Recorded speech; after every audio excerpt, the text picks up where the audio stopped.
O estado débil da alma de uma pessoa indica que ela já entrou em tentação. Assim como uma pessoa que esteja numa condição física debilitada está mais sujeita a contrair enfermidades, assim também uma pessoa que esteja com sua condição espiritual abalada está mais sujeita a cair em tentação. Para sermos mais específicos, sempre que a vida espiritual de alguém está enfraquecida, essa pessoa entrou em tentação. A princípio, ela pode até ignorar a tentação em particular que lhe está sobrevindo e na qual ela está entrando. Mas não vai demorar muito, porém, para que ela descubra, para a sua natureza e para a sua miséria, qual foi a tentação. Para nos ajudar a detectar essa entrada na tentação, devemos levar em conta as maneiras pelas quais a vida espiritual pode ser enfraquecida. A negligência ou a realização formal de deveres cristãos sempre conduz ao enfraquecimento da vida espiritual.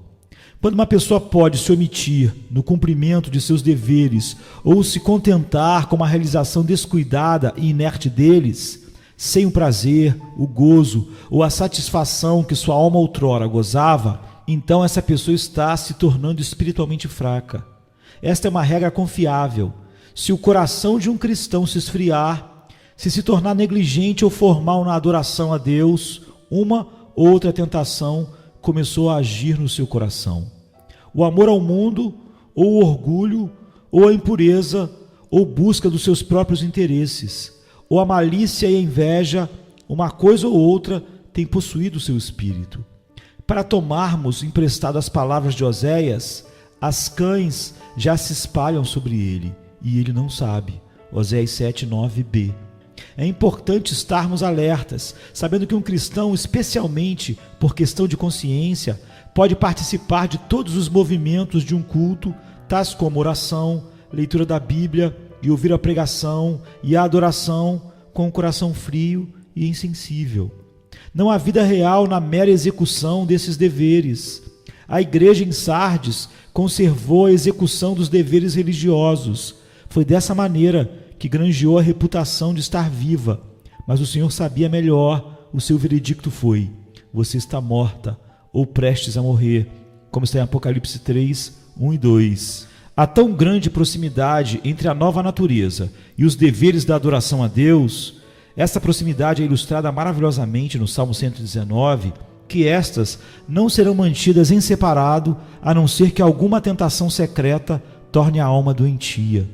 Se, portanto, um cristão honestamente, no autoexame, descobre que seu pulso espiritual não é o que devia ser, se ele percebe que tem pouco desejo ou interesse pelas coisas de Deus, deve concluir que entrou em tentação, ainda quando a forma da tentação não lhe seja clara. Esse cristão está numa situação espiritual perigosa. Se ele não descobrir a causa da sua fraqueza espiritual e não tratar dela, muito dificilmente escapará de uma grande tentação para pecar. Deus, na sua grande misericórdia, pode impedir que isso ocorra. Por outro lado, Deus poderá castigar esse cristão, retirando dele a percepção da sua presença. Como podemos evitar, então, cair em tentação? Como podemos ser livres de entrar na tentação? A resposta pode ser resumida nas palavras do Senhor: vigiai e orai. Orientações gerais sobre vigiar e orar é o que nós queremos ver agora. Então, em primeiro lugar, nos esforcemos para compreender e sentir o perigo de entrar em tentação. Nos espanta pensar como a maioria das pessoas é descuidada em relação ao perigo de entrar em tentação. Para a maioria é suficiente guardar-se de pecados públicos. Ficar fora do alcance da tentação parece-lhe de pouca importância. Em muitos lugares, a Bíblia nos adverte a respeito do perigo das más companhias. Por exemplo, Provérbios 2, 12 a 20, 4, de 14 a 19, 22, 24, 25, 1 Coríntios 15, 33. Quantos, porém, estariam atentando para essa advertência? Quantos, particularmente dentre os jovens, estariam escolhendo as más companhias? Não demora muito para que estejam acolhendo o mal dessas companhias. Em vão, pais e amigos advertirão sobre o perigo que elas representam. A princípio, é possível que os jovens realmente não gostem de algumas das coisas que os seus amigos fazem. Contudo, lamentavelmente, não demora muito antes que também possam a gostar delas. Mais triste ainda é a tolice de cristãos professos que brincam com tentações que nunca deveriam ter enfrentado. Frequentemente em nossos dias, o ensino bíblico sobre a liberdade cristã é motivo de abuso. Os cristãos se sentem livres para fazer quase qualquer coisa que quiserem. Essas pessoas se dizem capazes de ouvir tudo e qualquer coisa. Reivindicam sua liberdade cristã. Leem o que querem e não dão atenção se cristãos mais sábios condenarem o que estão lendo como sendo falsos ensinamentos. Escutarão a qualquer falso professor e falso mestre. Se sentem muito autoconfiantes de que serão capazes de discernir e que não se deixarão influenciar pelo que lerem e ouvirem. Qual é comumente o resultado dessa tolice? Poucos, na verdade, muito poucos, saem sem sofrer graves feridas. Muitos têm a sua fé e sua doutrina sã destruídas.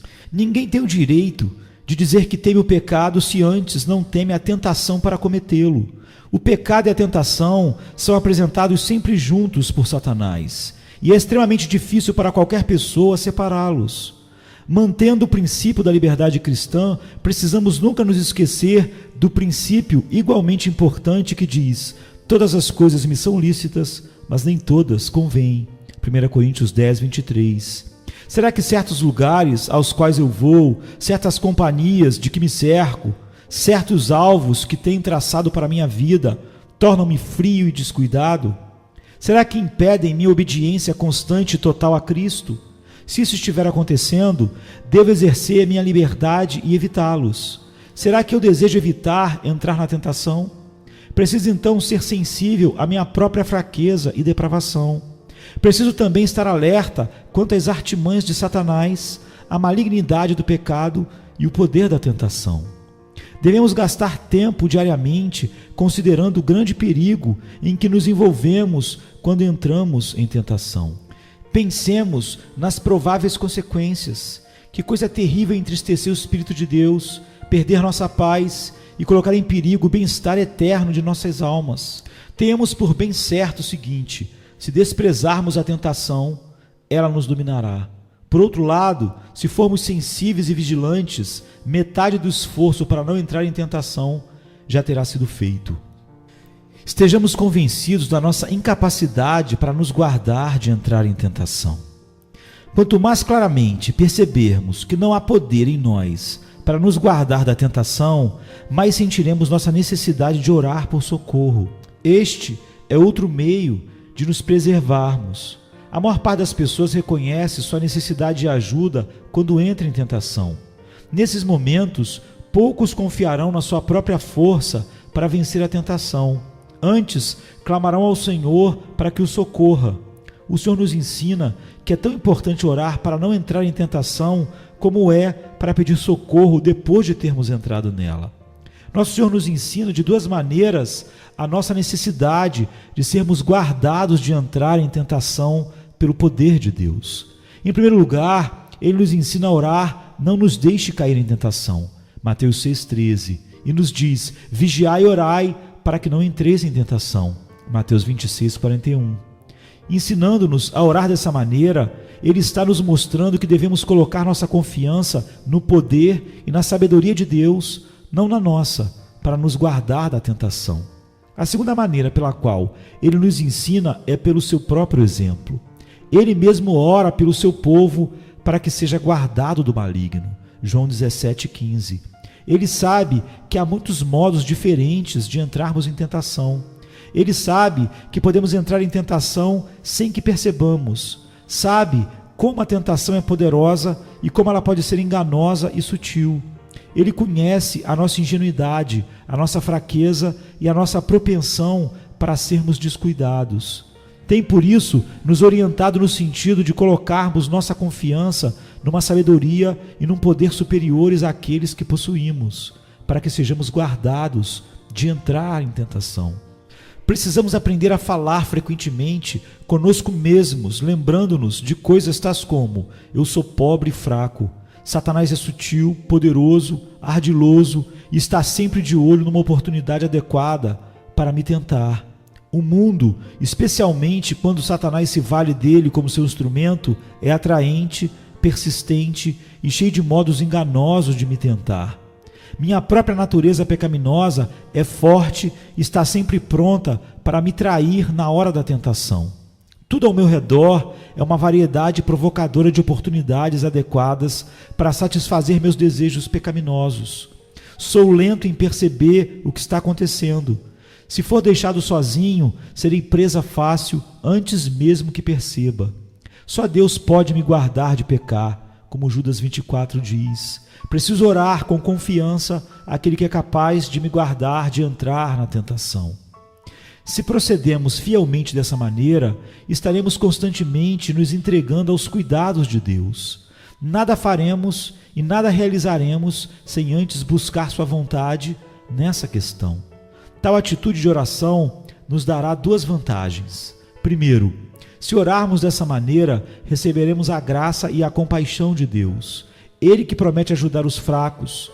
Podemos ter certeza de que aqueles que orarem dessa maneira, por um profundo sentimento de necessidade, nunca serão envergonhados. Em segundo lugar, manter um espírito de oração dessa natureza faz parte dos meios que Deus utiliza para nos preservar.